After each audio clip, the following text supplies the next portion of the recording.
Good evening, everybody. Welcome to Jedi Masters Monday Night Live, where we'll be going over tonight Lost in Spaces, my friend, Mr. Nobody. And joining me tonight is my co-host and my partner in crime here in the show, Jill, Antiderivative Jill. Good evening Yeah, to you. hello.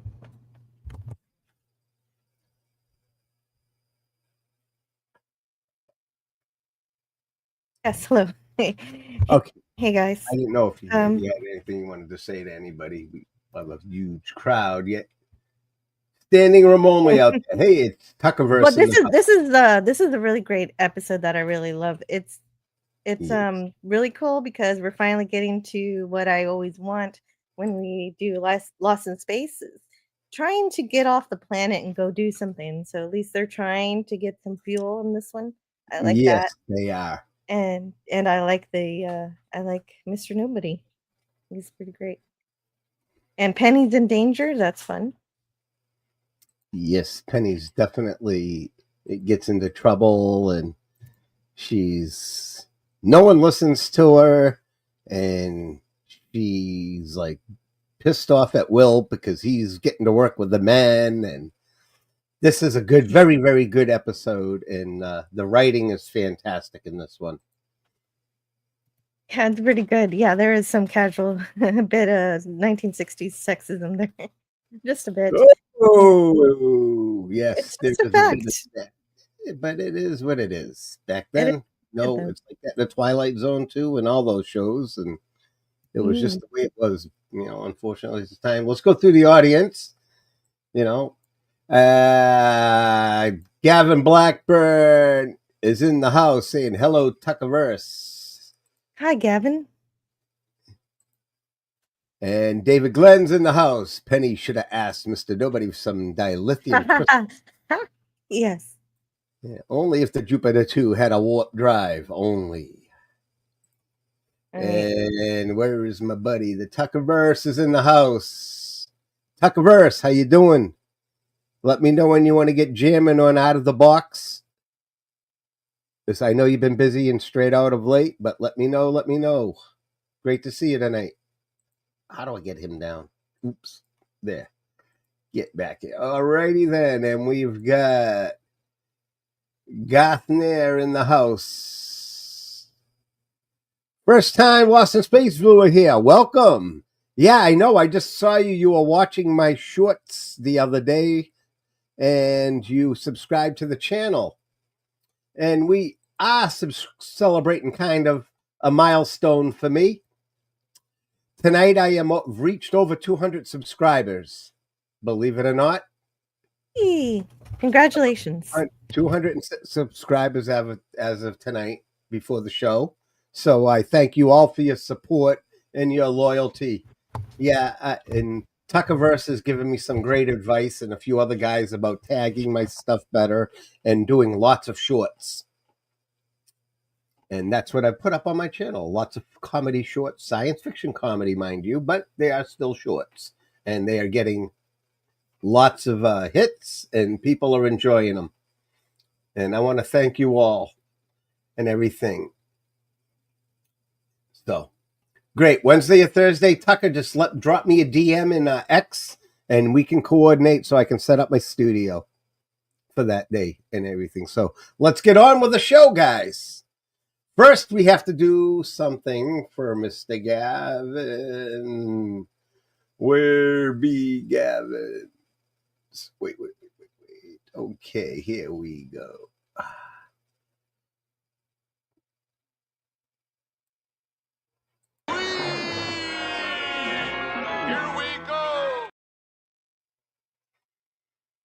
Alrighty. Well, we'll upload this. And Jill, if you wouldn't mind to do your thing, breakdown, usual breakdown of when the show aired. Oh, when the show aired? Yeah, definitely. Yes. So this particular episode first aired on October 27th, 1965. It was written by Jackson Gills, and Jackson Gills worked with Irwin Allen quite a lot. He also worked on Racket Squad. I don't know completely what that is. And On the Law, The Yeah. Adventures of Superman. Let's see, what else did he do? There's a bit more here. He worked on Zorro. Oh wow. And Lassie. And there's another June Lockhart show. Yes, Timmy and Lassie was one of my favorite shows growing up too. Yes. He And also worked on go ahead. Miss Provost, the boy that played Timmy, he's been on Facebook a lot, talking to Bill Mummy. Sometimes it was, before Mark Hamill got really angry with everybody. Uh, he used to pop on every so often, and we'd all be talking in a little confab about Lost in Space. He'd pop in and on Bill's page and say, "Hey, nerds," sometimes, and say hi to us. But now you don't come around no more. But Oh, that's all I that's was going to disappointing. say. Well, Oh man. Yeah, and he also worked on Land of the Giants, The Man from Uncle, The Wild Wild West, Tarzan. He did a lot of busy writing. man. Very, very busy. I could say more. Mission Impossible. I'll just pick the big ones. Columbo. Wow. Yeah. Yeah. Yeah. Yep. But also there's another person at the pen here that I have to mention. His name is Tony Wilson.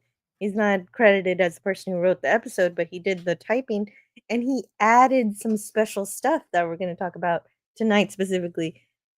The catchphrase, Dr. Smith's big catchphrase for tonight that I'm sure you know what I mean. Oh yes, the very first time we hear this catchphrase, I think. Yeah. That's right. This is the very first time. And you see in massive greed, his eyes, you're going to see that emotion in his face tonight when his eyes. Yes, they had to replace his murderous rampage with something else, and greed was a great choice. Oh, the pain. Yeah. Gavin's got it. Silence or I'll divide your computers and give you a split personality.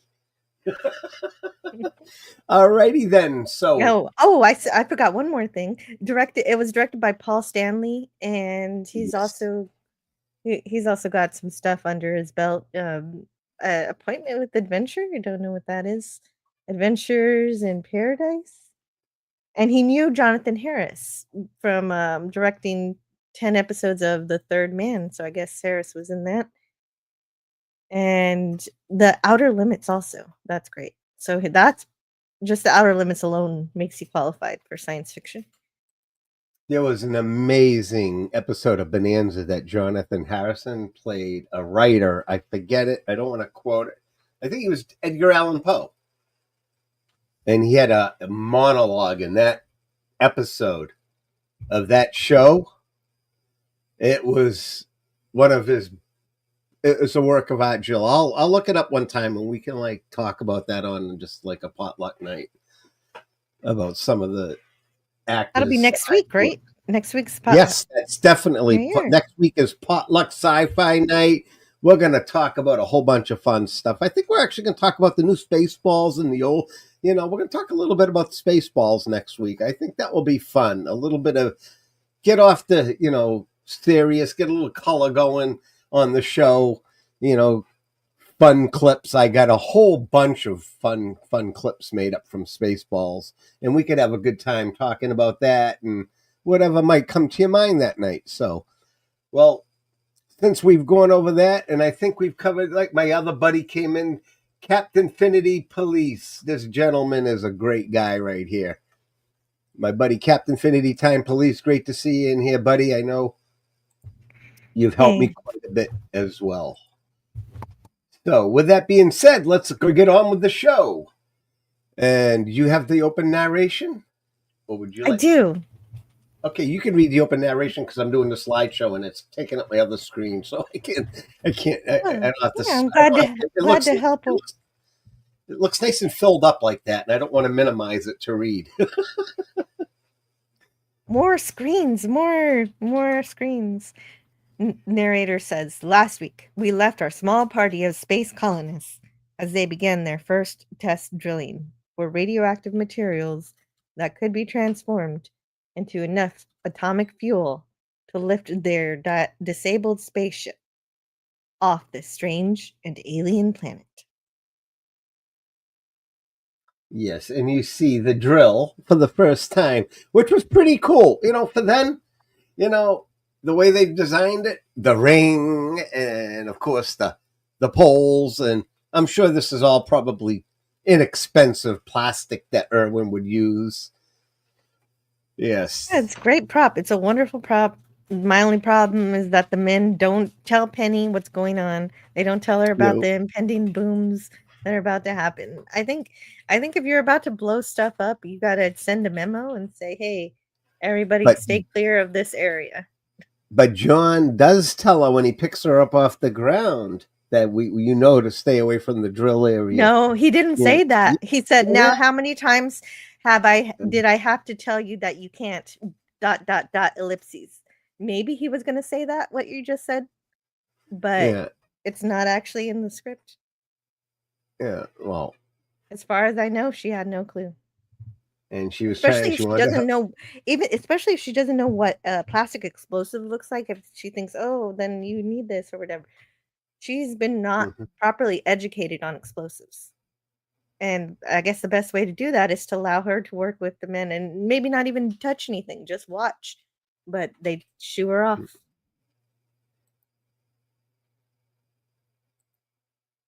Yeah.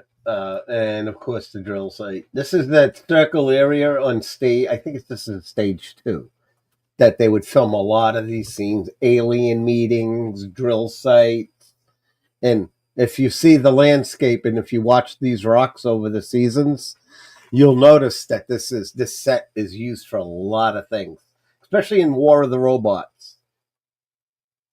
And I think that's episode 11 of this season. Don't quote me on that. Oh, that's a And fun one. That's Robbie the Robot episode. yes, that's when Robbie the Robot makes his cameo. And Dawn, of course, is getting the blasting detonation equipment, and the plastic explosives were in the bag. They're set taking down the drill, and John's dropping in enough explosives. Now, my question would be, how much do you know to drop in the hole? You know, how many Hmm. explosives would you Well, you drop? have to know how explosive how much power comes out of just one in order But to see, answer that question. what they should be using is shape charges in this case. If we were being scientifically technical on a planet like this, once they drilled, you would use something that would blow down. A shape charge is something that I actually used in the military. They're shaped like a cone, and underneath there's a cone, and it would have you would rest it over things called destruct dots on anything that you were trying to destroy.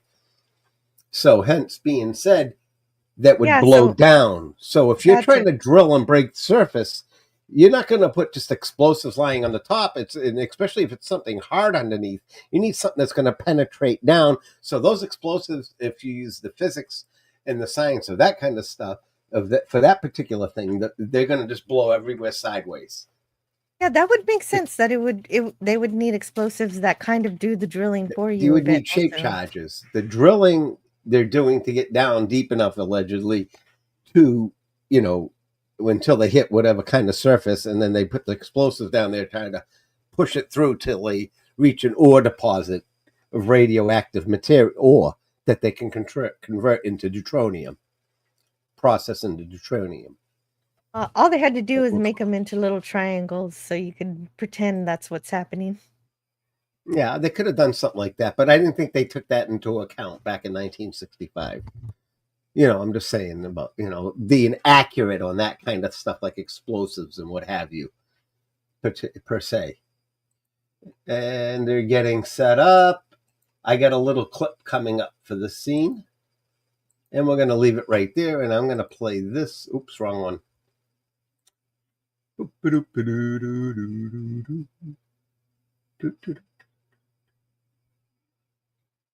Hold on one more second.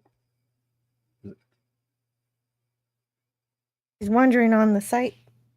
I know The she is explosive wandering on site. the site. I'm trying to. She doesn't know. She can't know that it's an. Nobody would walk onto a a site where things are going to I don't explode if they didn't think I've know. uploaded. I don't think I They uploaded knew. that one. They knew it. I Oh apologize. no. I didn't get that clip at the beginning where she's walking out. My bad. Gavin gives us Gavin says it's a advanced plastic explosive. It only explodes as much as needed and can penetrate rock. There you go. There's the headcanon.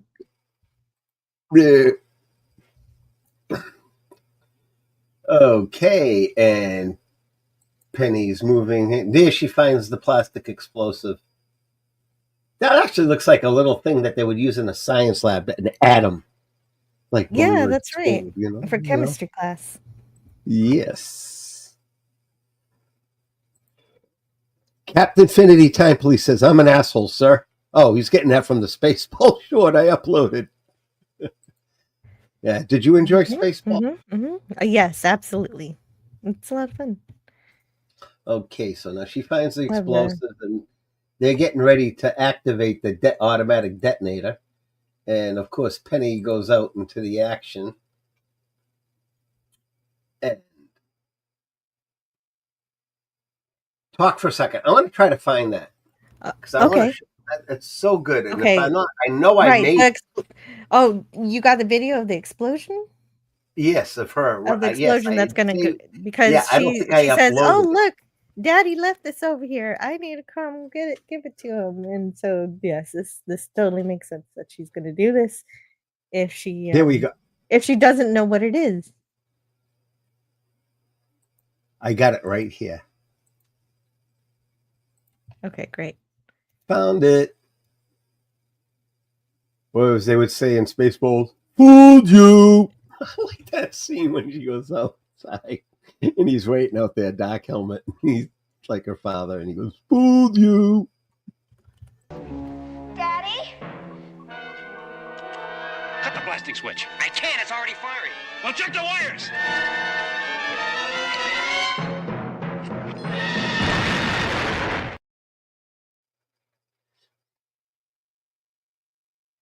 That was pretty good timing in that scene right there. Yeah, definitely, because that's practical pyrotechnics right there. Oh, and Irwin did not like to miss a take. He'd want to get it always on the first time around. He would definitely always want to get it on the first time through. Right. If I remember from the last episode when I looked it up, he says time is money. Time is money. And now he, of course, protects Penny and helps her up. And this is when he really lays it. And Bill wasn't very too nice either here. No, Will is worse. Well, John He's a doesn't little even finish brat. the sentence. He is. Yeah. Boy, He's like, and plastic explosives. What a dumb thing to carry up where we're blasting. And that'll be, and then he'll be, and he goes like, "That's enough out of you, Will."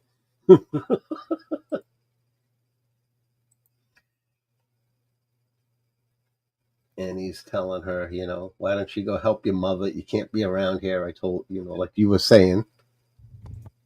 Yeah, I would think it would help if she could watch. But she's being excluded. Yeah, but her mother should have actually let her help. Why wouldn't she let her help her with Judy? Do her hair and teach her that. I'm not saying to be a chauvinist now. I'm just saying. Yeah, I understand. Why would her mother just send her away from that? At least let her hang, Yeah. Although I'm not, it would be more useful for her to watch the explosives.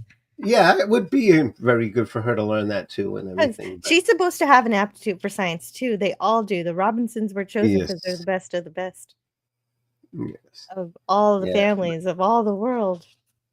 I didn't think at that time, like I said, it's like 50 years ago. Things are a lot different. Over 50 years now. 55. And John's telling her, and this is when she's talking about Mom, Yeah, but I mean, it's something that happens all the time. I used to get excluded from fishing trips. You know what? I would like to go fishing. My father took us all everywhere. I had 3 sisters. Hey, Snacks and Friends is in the house. Well, your How father you doing, was awesome. Snacks? Hello. Yeah, my dad. Yeah, Snacks and Friends. Gator the Goblin is his alter ego. And he's got a great show called The Cotton Collision that him and Mr. Punkwaddle do together during the week. And he has another show called Nip and Nag where they discuss, he makes puppets sometimes, does his puppet making, and he also builds Gundam models. And they've gotten me into Gundam a bit. So thank you for being here, Snacks. I appreciate your support. That's very good. David Glenn Snack, a lot of alter egos. Coach is a funny alter ego. I like it. Coach is one of my favorite characters he does. But anyways, now Penny is off. Back to the story. Penny is off, disappointed that she couldn't help Mom and Dad. So she looks at them, and Bill's in there, Will's in there with them helping, and she goes off on her own. And I got a nice little clip for this scene. I think I got a couple. That's a horrible picture. I don't know why I did not take that one out when I was editing today. And me too. You always get one or two of them that slip by. Let's see what we have. Let's see. Okay, here we go. That's a good idea. Why don't you run along and play? Yes, Daddy. And Will Robinson, you're nothing but a boy.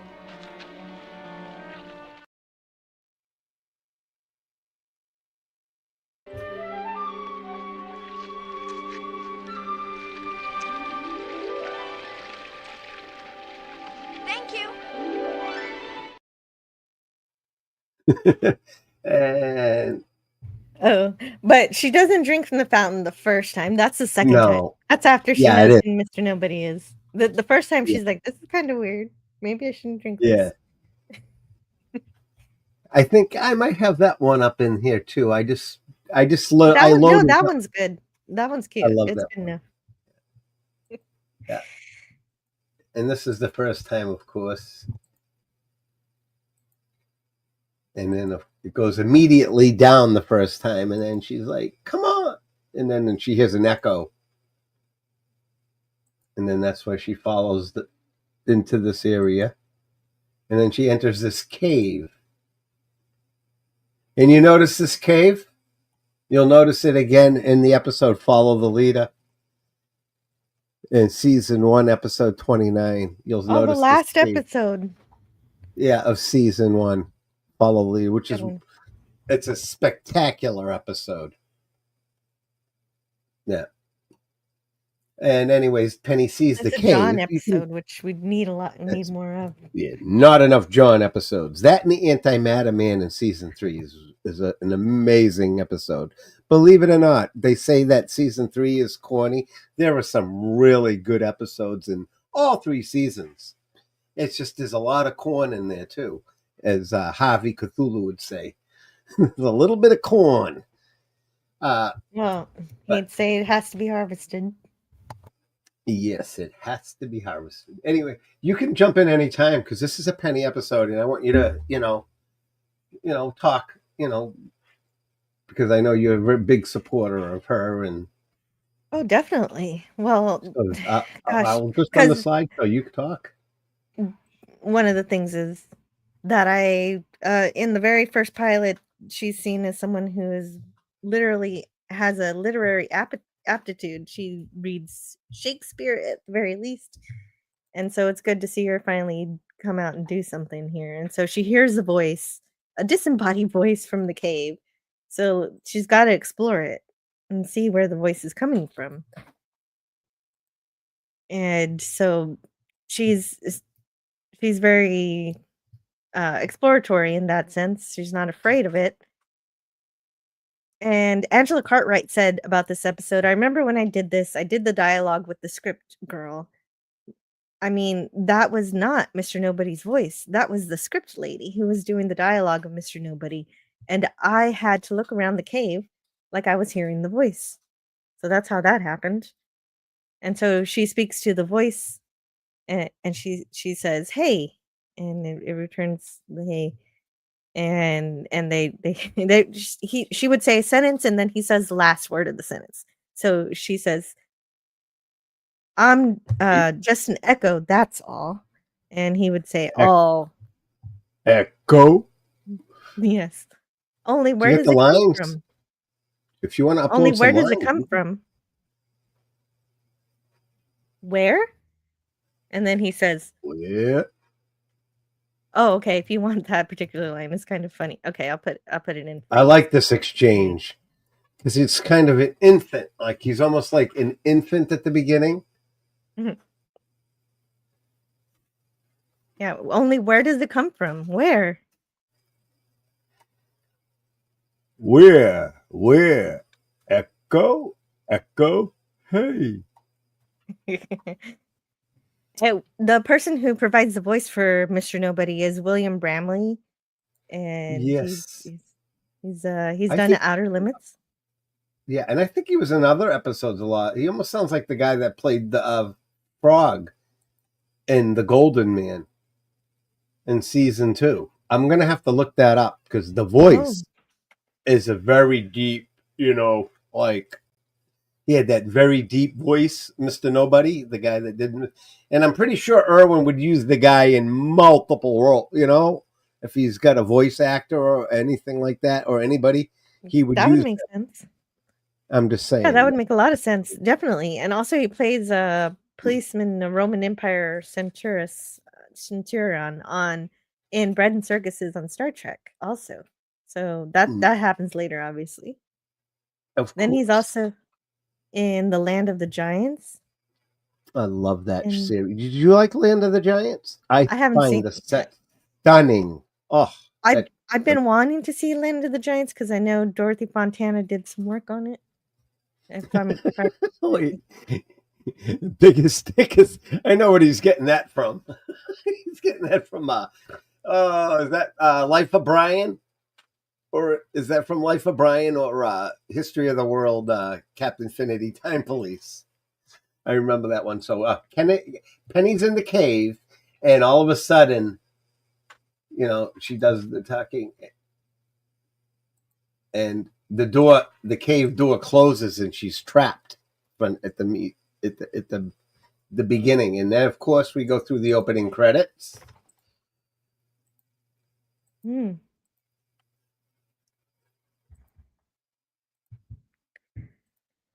Well, I'm not sure so much that she even thinks she's trapped. I think she knows that Yeah, but she kind of was nervous she's when the being thing welcomed. closed. That's true for the cutaway. Yeah, for the cutaway, she's kind of nervous. But when she comes back, she's all happy about it. And now we're through the opening credits. We pick up where we already went over this. And now Maureen and Judy are doing their hair together. Well, Maureen, mom's doing Judy's hair. Yeah, with a device that can help you cut your hair. There's such a device that exists now. I've never tried it. Yeah, I wouldn't trust anything on my head. No, me neither. If it ain't in human hands, I ain't letting no machine loose on my skull. You ever see Thor Ragnarok? When Stan Lee's ready to cut Thor's hair before he fights the Hulk in Thor Ragnarok, and he's got these electric hair cutter, look like a weed whacker with blades. He goes, "Don't move, Sonny," and Thor goes, Oh, "Not no. my hair." Oh, I cried laughing in the cinema when me and my wife saw that. I cried laughing through that movie. That's why I don't go to cinemas a lot. My cackle is way too loud. Well, it's no problem to laugh as long as you're not talking. Oh, I don't talk during the movie. I'm usually when I went and saw Chucky, I was like, everybody was like looking at me like there was something really seriously wrong with me because they were all scared and hiding, and I was giggling my head off. I go, look at it!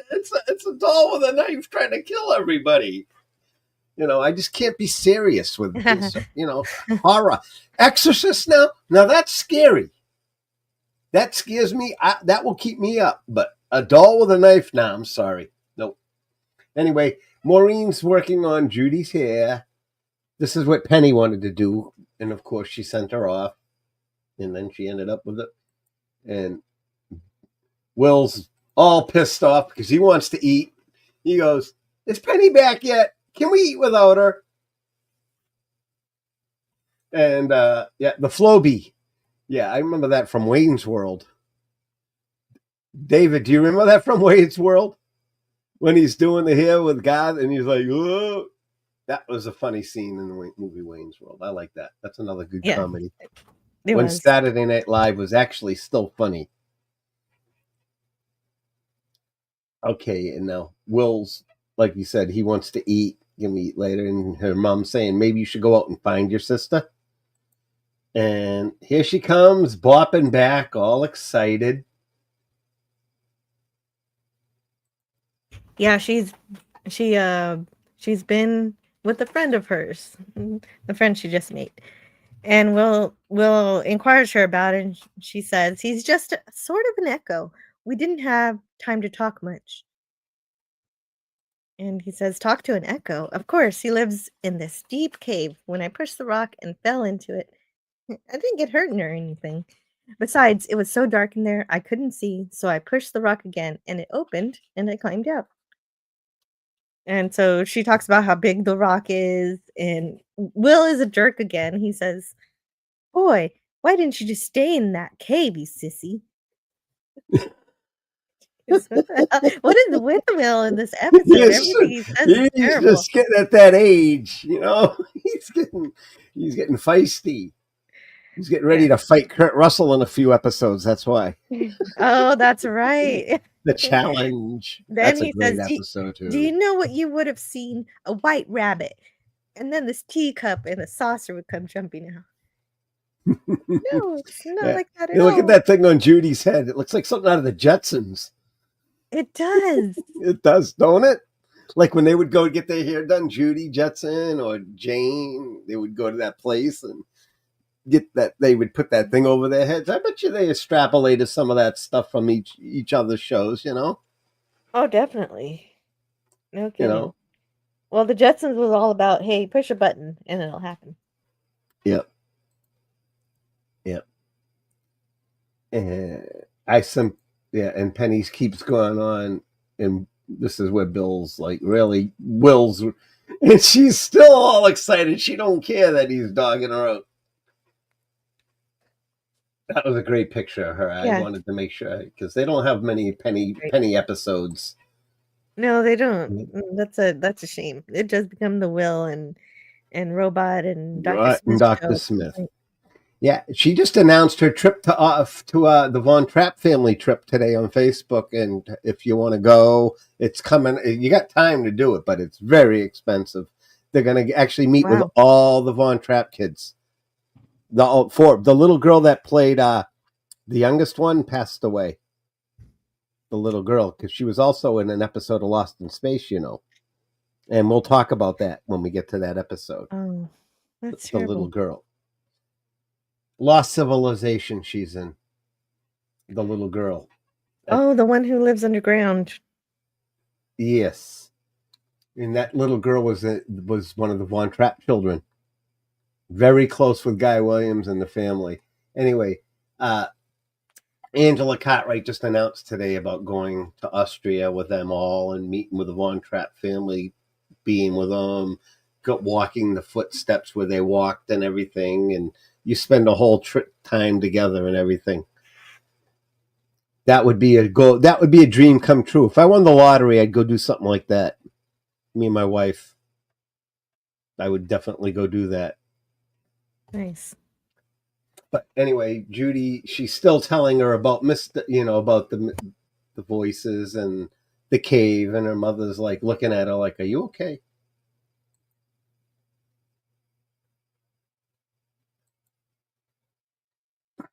And now she's telling Will to not be mean. The thing is about this episode is that Will never believes her, but it happens to Will too, where he says something and nobody believes him, and so you'd think he'd be on your side. There's a whole bunch of times Will tells them stuff with Doc,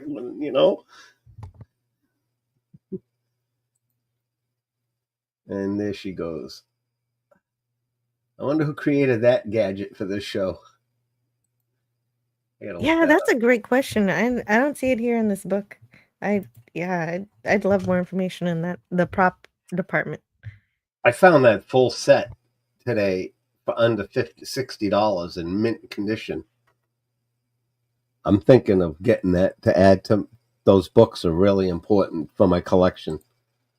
And here she goes, pulling off the she pulls it off and her hair's perfect now. All clipped and everything. Isn't that convenient? Yeah, and styled and also everything. Yeah. And I think this is a beautiful picture right here. Yeah. And Very good. Judy's. She's happy. Yeah.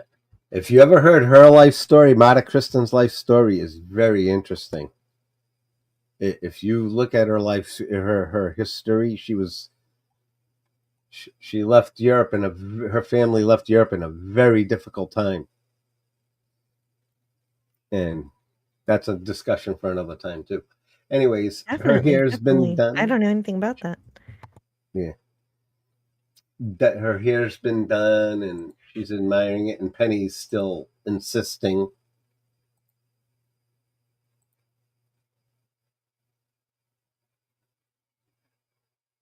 Yeah, and her mother's just being very dismissive. Patronizing her. And in the middle of the night, what does Penny do? She goes out now in a strange planet. I don't know about me. I would post the robot now that he's listening by the door, so no one leaves the ship in the middle of the night, especially the kids, because they seem to always have a constant habit of taking off at night by themselves. Usually it's Will, but yeah, this time it's Penny. She wants to visit her friend because she wants to prove to herself, because nobody believes her. She wants to prove even to herself that this echo isn't a figment of her imagination.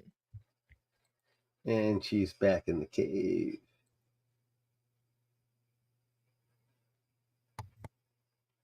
And she's...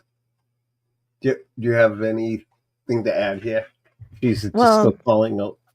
Yeah, she's asking if Mr. Well, he's not called Mr. Nobody yet. He does get this name later, but we'll call him that anyway. She's asking him to put words together. And so he says words together. We, you, I. And so she's satisfied with this. And she's gonna not be afraid this time. Says, come in. Well, you could be Mr. Nobody. I'll put this in the private chat. Okay, let me pause that. There. Come in. Stay. Stay. In. Stay, my friend. And he says my friend because that's the word that Penny uses. And you'll be my friend, won't you? And that's how he responds. And they're back to drilling.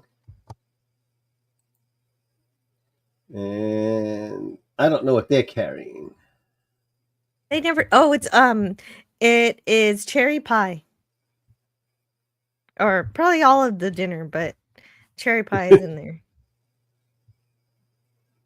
And they're talking about...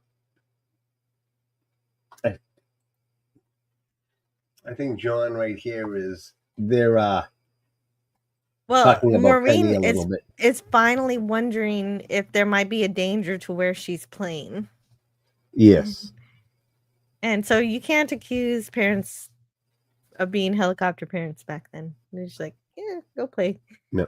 Yep. Back then it was like, get out of the house. The weekends, if we were in the house on a Saturday, my father was going to make you clean something. Dear. So, yeah. And they go over about where she's been playing, and John didn't seem too concerned. You notice that? Yeah, he was like, no, it's fine. Everything's cool. She's not messing around the explosive site, so I'm good with this.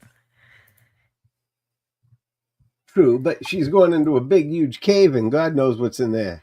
How did they know there was nothing in there that could eat her on that planet?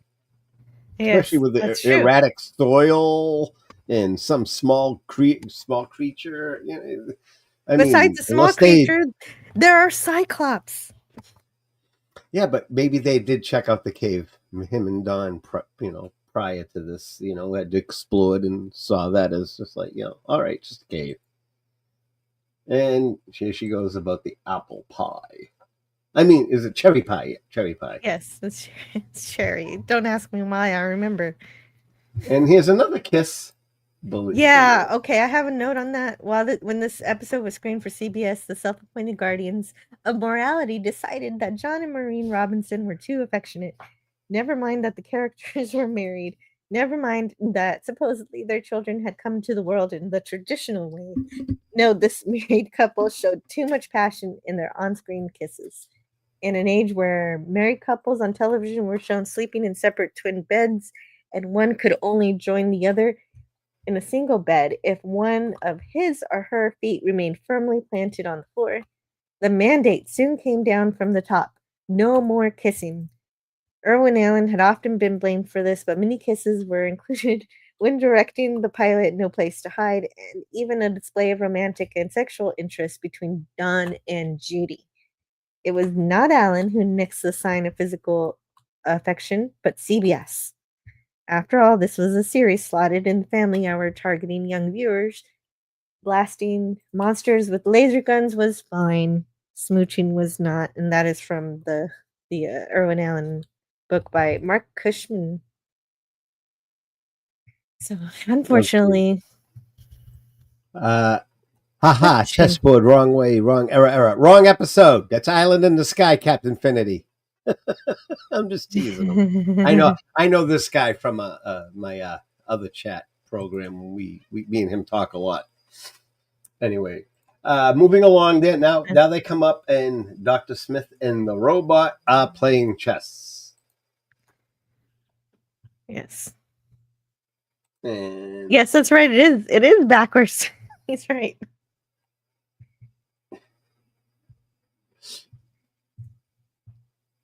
Yeah, I didn't see the first column. No error. Robot has a chess playing pincers on. Yes, he would have multiple. Gavin, Bob May would have. They would have the robot would have multiple claws. One that could hold stuff, and then one regular claw. They would replace them in this robot costume. Oh, there's no error? It's okay. Huh. All right. No, yeah. So, moving right along, this is where they start talking again.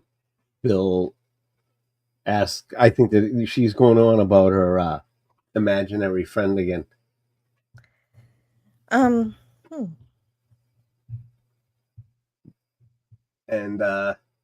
I forget. I see. I wish I had I wish I had my notes up in front of me too. Well, Penny's playing jacks and with the rocks that she collected from the cave. Yeah. And Will is wondering, hey, where'd you get these jacks? And she tells him about her friend. And how can someone you can't even see, who isn't even here, give you things? He just shook pieces of his roof apart, and there they were.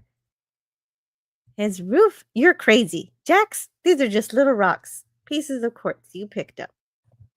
And so Will says that they're quartz, but we're going to find out a little later that they're not quartz. And he chucks them. Yeah. Yeah, but that puts the rocks into Dr. Smith's hands, and he gets curious. He knows what they are pretty instantly. Okay, here we go. I think I got a little fun clip. I think I got the clip for that. Here we go. Here I was on the verge of checkmating you, my friend. On the verge of...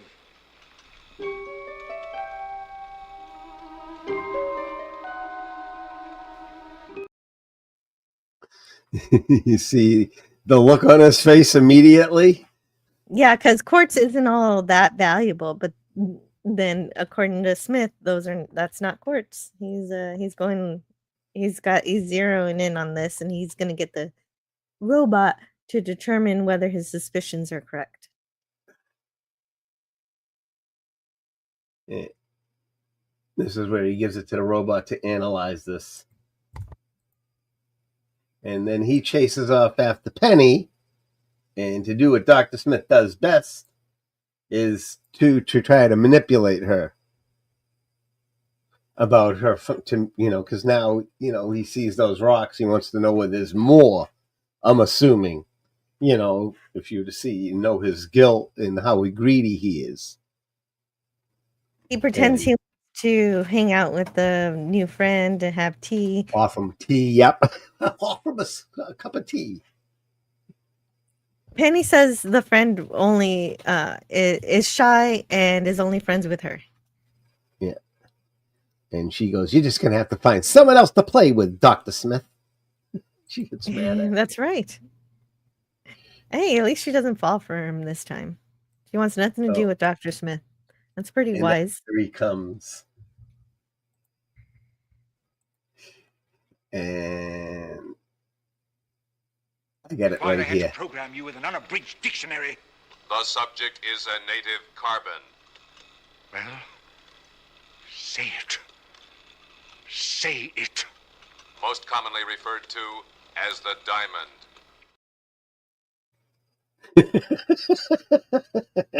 That's all he needed to hear. Never mind those polysyllabic words. And then he runs back to Penny again. And then she's like, "Nope, you're going to have to find someone else to play with. Bye. I'm out." And then look at the look on his face. Yeah, no, now he knows what he wants to do with the drilling equipment. Oh, of course. Look at that face. That one right there. That expression of greed and total hostility. And she's back down. Yeah, she's going to go play with her friend. Yeah. And she curtsies to a leafy bush that moves and waves to her.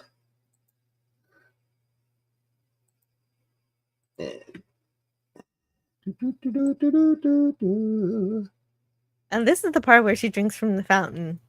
And she says, "Thank you."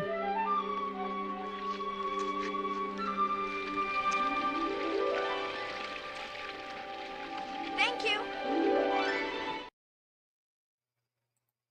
And she's back to the cave, and she's brought a book this time. Yeah, but Dr. Smith isn't far behind trying to track her down. No, not at all. And speaking of the devil... There he is. With the robot. And they're off. It's so funny how he's so obsessed with diamonds, but he can't really exchange them for currency or anything on this There's planet. nothing. They're useless. Yeah, but look at the face on him. And he's like, push, move the stone. Yeah, he's programmed for 50 tons of pressure, but he can't even move the rock. So it's like Penny says. Yeah, Mr. Nobody's shy and only is friends with her. She was right. And he sends the robot away because he says he makes too much noise anyways. Yeah, he pulls something out of him to get him to stop worrying because he was making worrying sounds saying, "Danger, danger." Yeah.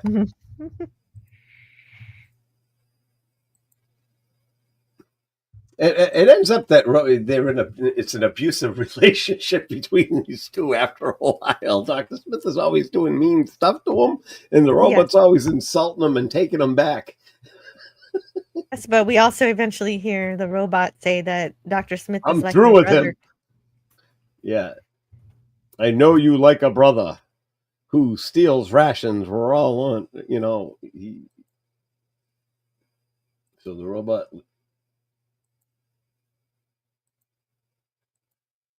Because of all this calamity and because of Dr. Smith snooping around, Mr. Nobody seems to be distracted and not really talking to Penny. until No. she accuses them of not caring. Yeah. And that there's not even enough light in here anyway. And she's not going to wait around. And the voice, The next voice she hears isn't him. well, no, wait, she doesn't hear. Dr. Smith doesn't hear yet. No, It is. she's yelling. Yeah, she's upset. He's not responding to her.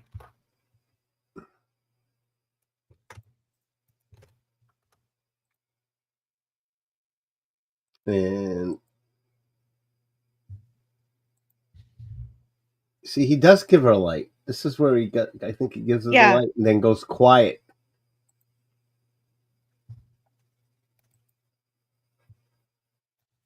And I think, yeah, and this is when he's saying he's not answering her anymore. I put some lines in the. Oh, okay, cool.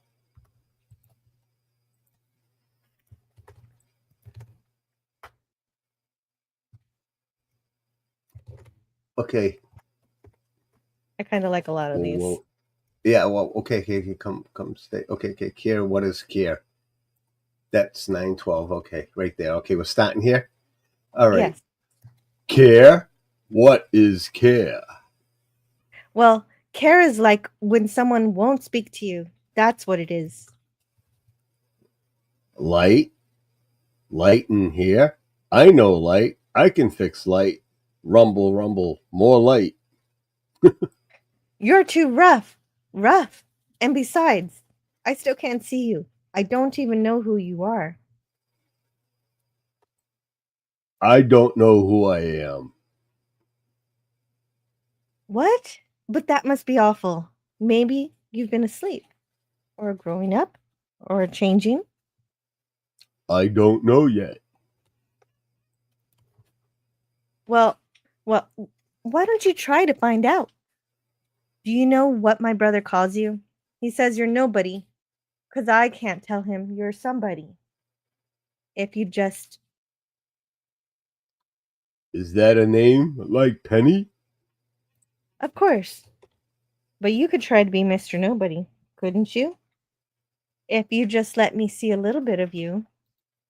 And there's one, and he says, here's the last bit.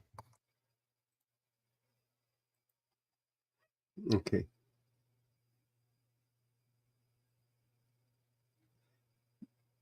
I don't know how, Penny, but try.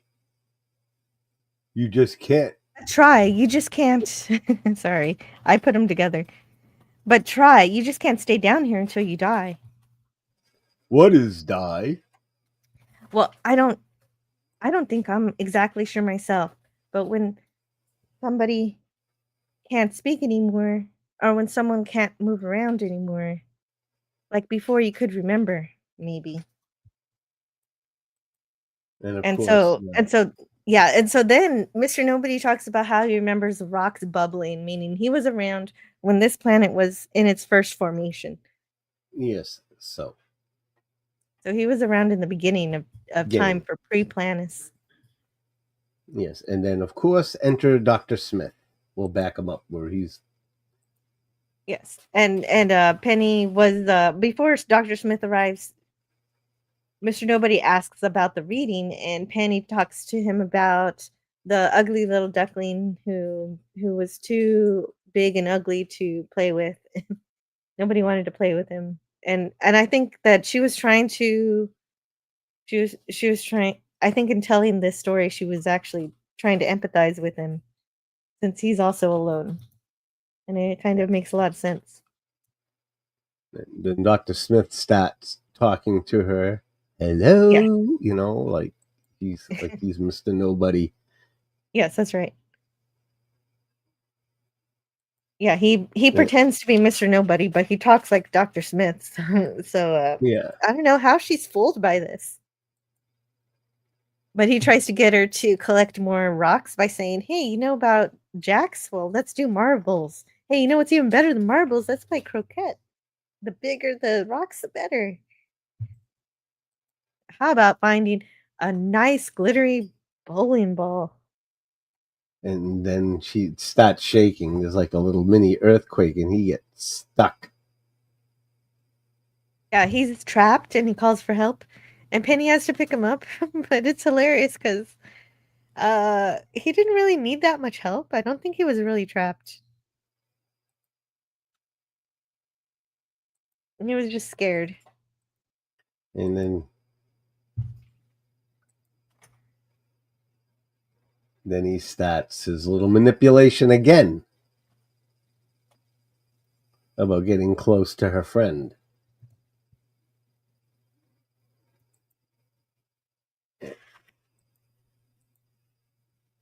Yeah, he claims he was picking up flowers for Maureen, but Penny pretty much knows that he was impersonating Mr. Nobody. Because that voice was different. She didn't notice the change in the voice, but even though she didn't recognize it as Smith's at the time. And then the rocks close up the cave, and she's distraught that the passage is blocked, so she can't hang out with her friend. And this is when he gets back after seeing what he saw, and he approaches Major West. And I'm surprised he'd even give him the time of day. This is kind of out of character. This doesn't seem right. Yeah, and he's bringing on the plan. He goes, it's actually, he thinks he shows him a piece of clay that he took from Professor Robinson. Yeah, it turns out it was Professor Robinson's clay that he found. Yeah. And apparently this clay tells you where the fuel is. Yes. And Dr. Smith thinks he's lying to him, saying he's found his big deposit and we could blast and surprise them. He wants to help. And of course, his ulterior motive is to get his hands on all them diamonds. And he's telling them it's late and the professor wouldn't like it. And I can't believe he's buying this, all this. Yeah, exactly. Dr. Smith convinces Don he's got a better place to drill than where Robinson said the fuel was. And so let's blow up this other spot. This is going to be better. And he goes, what are you up to right here, Smith? He almost gets there, but he doesn't quite make it. He's fooled. Yep. And then he looks down and look at Smith's face like, yeah, I got him. Right. Dr. Smith acts like, hey, I do want to help out. I want to help you guys. And he goes, you're going to be, to the robot, he goes, for the next few days, you're going to be a bulldozer, a dump truck. He tells him he's going to be doing all this stuff. Oh, so mean to the robot. He goes, you're going to be this. Yeah, he's really rude. Like, yeah, you're my pack meal, basically. Yeah. And Penny's back out again. This is right. I got a scene for this right here, and I'm going to play this right now. And I got to find it. Here we go. His name was Mr. Noodles, and he lived inside my teddy bear. What? It's true. I know that you're the only one who'd understand how very, very real Mr. Noodles was to me. Oh, Mother, that's the silliest thing I ever heard of. How can anyone live inside a teddy bear? And look at this scene right here is when she's telling her about her friend, and and her mother just totally patronizes her. And yeah, because Maureen still thinks Mr. Nobody's an imaginary friend, and she wants to encourage the imagination of a child, not realizing that Mr. Nobody is real. And this is very disappointing to Penny. And then that clip you showed was perfect. Plot twist, it's actually cubic zirconia. You think Dr. Smith would go through all that for just cubic zirconia, Captain Finity, Time Police? I think he could be fooled by cubic zirconia. I don't know, but isn't that lab created? But I guess this is an alien planet. Cultured. And of course we get into this, and she storms off mad, and they're getting ready to blow up blow down, and they're getting everything set up. Yeah. Smith Smith is still lying about where he found the clay to say the fuel's here. Even though Don is like, what? Maybe a bird dropped it over here. This doesn't seem right. and and he brings up the professor said we shouldn't drill here. I think Yeah, Don's kind of made to be a little dumb in this episode just to go along with Smith. Yeah. And I don't see why, because the diamonds, like you said, what are they going to do? I mean, yeah, maybe if it was the episode with the space trader, they might have come in handy. But, and anyways, they set up the drill, and John comes up and says and talks about the clay, actually, and Will's shining stones, and yeah, it's weird. And one of the reasons that Don says we should go ahead and do it is because we came all the way out here, so we might as well drill. we might as well do it. Yeah, that's a crazy reason. Mm-hmm. And Will is going back and forth with his dad about sister and like polishing the stones. Yeah, he's polishing the stones. So I guess maybe the writers realize they're making Will a jerk, so they're trying to make him nice. But he's making something for her. Yeah, he's making a necklace for Penny. Yeah, I know. That would be nice, except that he ruins it by saying girls get gloopy. Like girls are Newtonian, like girls are Newtonian fluid. Yeah. Yeah. Facial expressions say it all. Tell you, he's an amazing actor. He is. He is an amazing actor. And Guy Williams, too, as his father in this. It's so believable, like that is the son. The way they were so close, the family off the set. Yeah. And I like this about Guy Williams because he was able to be serious. He was able to be that leader and the father and the protector at the beginning. And here we go. Penny's finally realizes that they're gonna.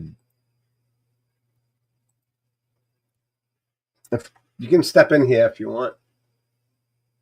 At this point, Will realizes that the rocks are actually diamonds. Can you imagine anything is useless up in a place like this? You should have heard Dad laugh when I showed him. And Penny says, Dr. Smith, I bet he knew what they were the whole time. What are you talking about? I'm going to bed. Will, and then she can't. He just don't care. He doesn't. He doesn't. He does, but he doesn't. He does, but he doesn't. Oh, this is your episode. I'm gonna get out of here. This is a Penny episode. I'm going to bed. Well, did you? I'm going to get in trouble next week. Don't worry. No, he went someplace with Dawn. I think they were carrying the drilling stuff. I guess they're getting ready to blast tomorrow. Yeah. Yeah. So that warns Penny, and Penny is desperate to go talk to Mr. Nobody. Yeah, to warn him about the incoming explosions. And of course, they're drilling away. Yeah, and Penny doesn't know the explosions are happening tonight, not tomorrow. Mm-hmm. Now they get the rig. I've never seen Dr. Smith work so much in my life in an episode. You notice that? He's hard in these two scenes. He's actually physically working. Well, he works hard when it's something that he wants. Like the last episode when he wanted to go to Earth, he did the surgery on the robot. That was a lot of work too. Yes. Yeah. Yeah, but this is the most physical lifting and labor you see the man do because his delicate back all the time. That's and true. Of course, he hasn't started complaining about his back yet. That'll come soon. Penny sneaks out in panic. And she's off to see Mr. Nobody, and they're finishing their drill. Look at the look on his face. All he's thinking is, cha-ching.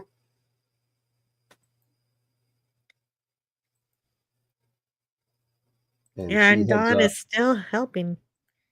Yep.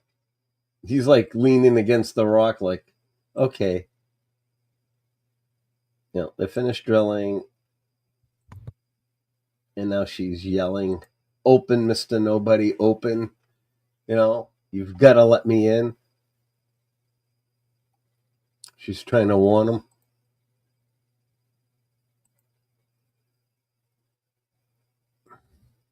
And then Dawn's going on, why are we here? What am I doing here with you? He's finally, and Penny's still persisting getting in the cave.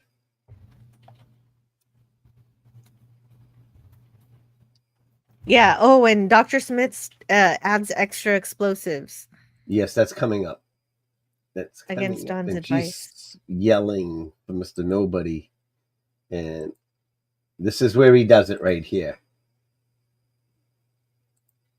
And look what he does. Look at how many more he throws in. Then he ends up dumping the whole bag in. All of them. Yeah, and of course he sets the detonator up, and Penny's in there still yelling, pleading, and wants him to come out of the cave and just leave Dr. Smith to the diamonds and just let him have his lousy old diamonds. And then of course Dawn detonates, and boom, Penny's down, and of course there's a mess. Look at that. Yeah, definitely. Because they use all the explosives. It's like a crater. Yeah, because all the drilling equipment was destroyed from the explosion and more. Dr. Smith strikes again.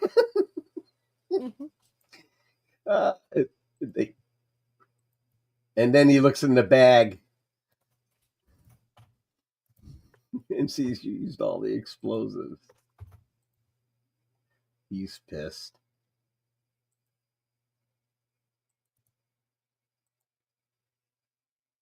And he goes back and forth about this, the damage.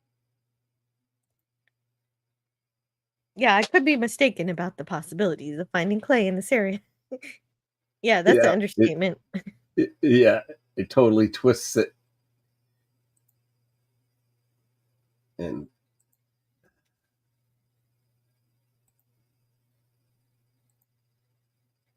Don says, yeah, Dr. Smith, you finally said something sensible, but tell me something. Why is it whenever you come near anything, the roof caves in? Yeah.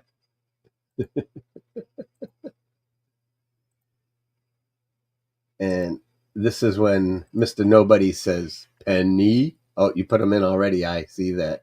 Yeah. I already read it. Mr. Nobody's pleading with Penny to wake up, and he's very upset. He's afraid that Penny's hurt. He says, "Penny, when a person can't talk anymore, when a person can't move anymore, Penny, please move. Penny, please don't die." And all of a sudden he gets mad because they hurt Penny. They think they hurt Penny, his friend. Yes. And we see that he has more power than just over the cave. He starts a storm. Yeah. And of course, there's another kiss. Evidently didn't listen. I think it happens after this episode. I think after this, we're going to stop seeing as many kisses. Or any at all. Unfortunately. And then, of course, if the shaking starts, the storm begins. And now Maureen's afraid. And they're trying to get back to the ship. And there goes everything. So Mr. Nobody is in full force rage right now. And look at him. Diamonds are falling everywhere. And all Smith can care about is getting his hands on the diamonds. Yeah, they're raining from the sky. He's so excited. Yeah. But the planet, you guys get smite about this by this cosmic force. And now there's the storm and everything. and we got a little, and she's screaming for I Penny. do like that Judy wants to help. Yep, and they're holding Mom back. And this is, I think I got this clip here. Let me go check.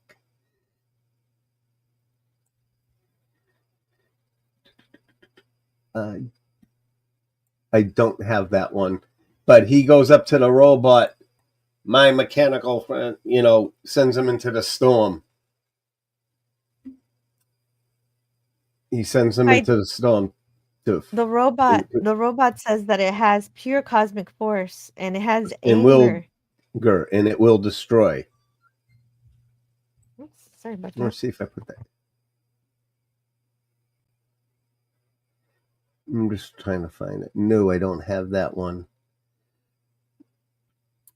So the robot goes off into the storm, but I do have this scene when we get to it.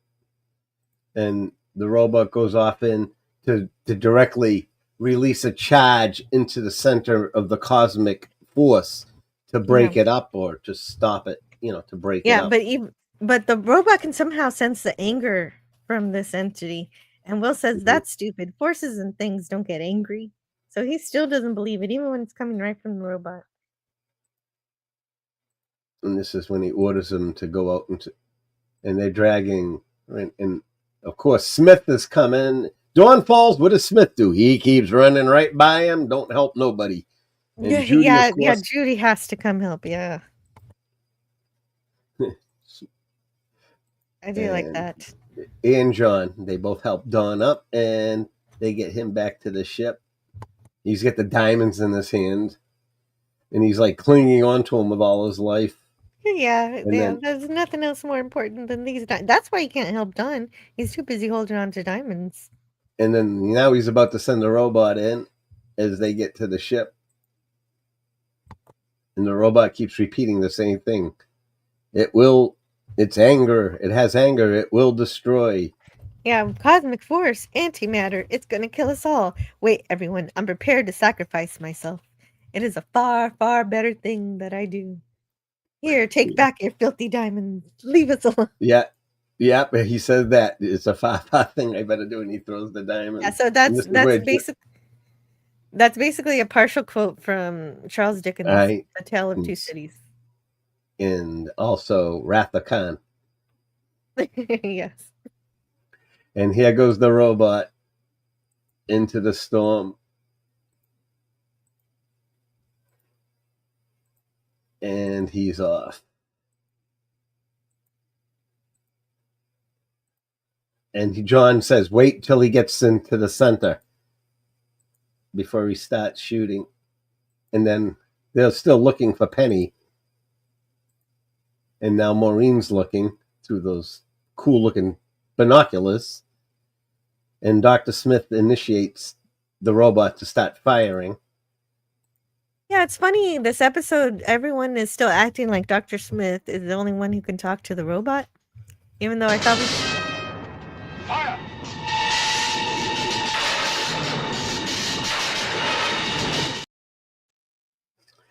And yeah, exactly what you were saying before. I'm sorry to step on you. I didn't mean to hit that. Well, that's okay. I think I still got my point out. It's all right.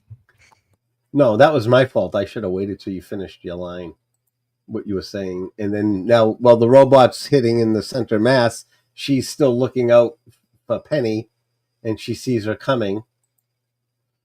John sees her coming.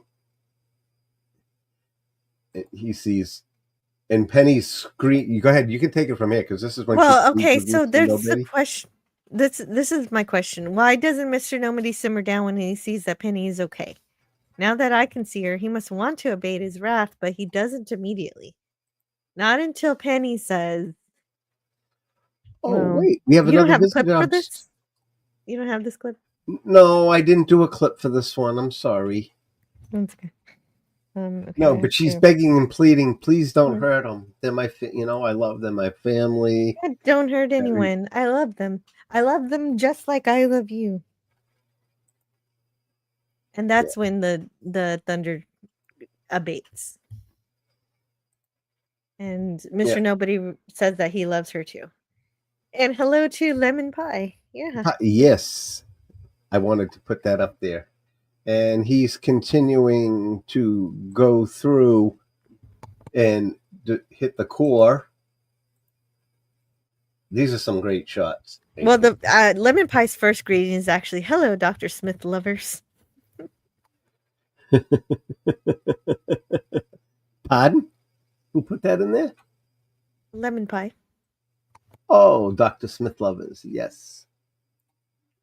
Dr. Smith lovers, not so much Lemon Pie. He causes too much trouble all the time.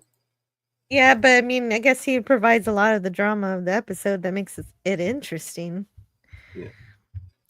He blew up. I don't know if they have any other drilling equipment. He just got it all obliterated. Yeah. They're gonna have to rebuild it. Now Judy's the robot's still going hard on into the storm. And he keeps and Penny keeps pleading and screaming. And Yes, now they Penny team her up. Yeah, even go though ahead. Penny was moving, he didn't stop until Penny talked down Mr. Nobody with her words of affection. So that's why it didn't happen right away.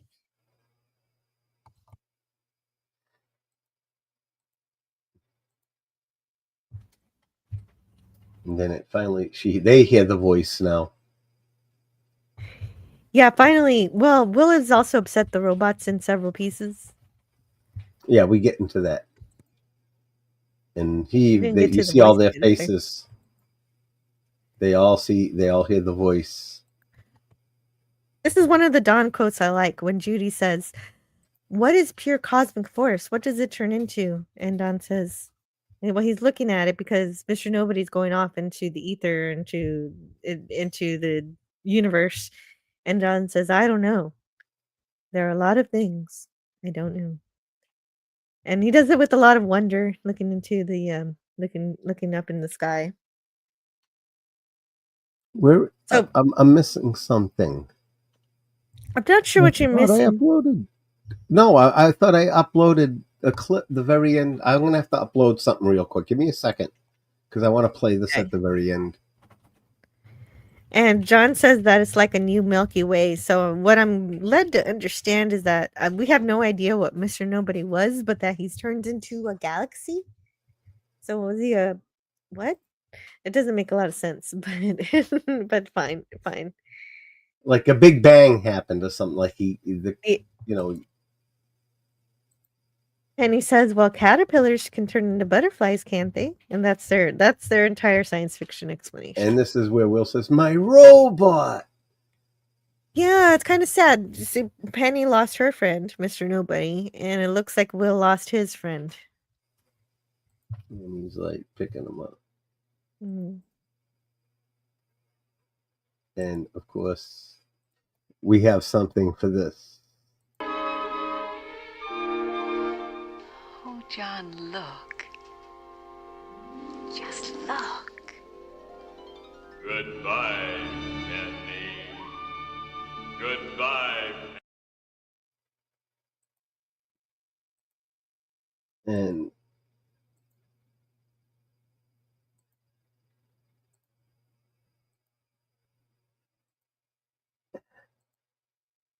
And it picks up after the episode. Will approaches and they say, "Oh, you got the robot fixed again." And Dr. Smith is asking Will what he has. Yeah, because Dr. Smith actually has electronic aptitude. Acumen. Yeah. And he's got those diamonds. Just to think what these things would be worth on Earth. And I'm sure you have the clip for that, no? No, I don't have the clip for Oh. that. Oh, wait. I do have, Yes. I do have it. My bad. I do have it. I was sure you did. Oh, the pain. The pain.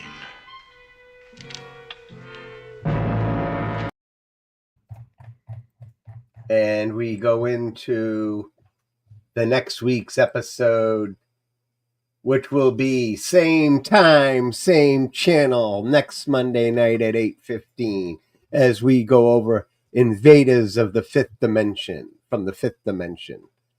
And we will take you through the ending credits. And don't think they put the guest voice in. I got disappointed about that when they would do like voices and stuff. They would not give credits to Dick Tufeld or Bob May. I think should have always been in the credits. Yeah, so William, that's why I got his name. His name was William Bramley. He played Mr. Nobody. Yeah.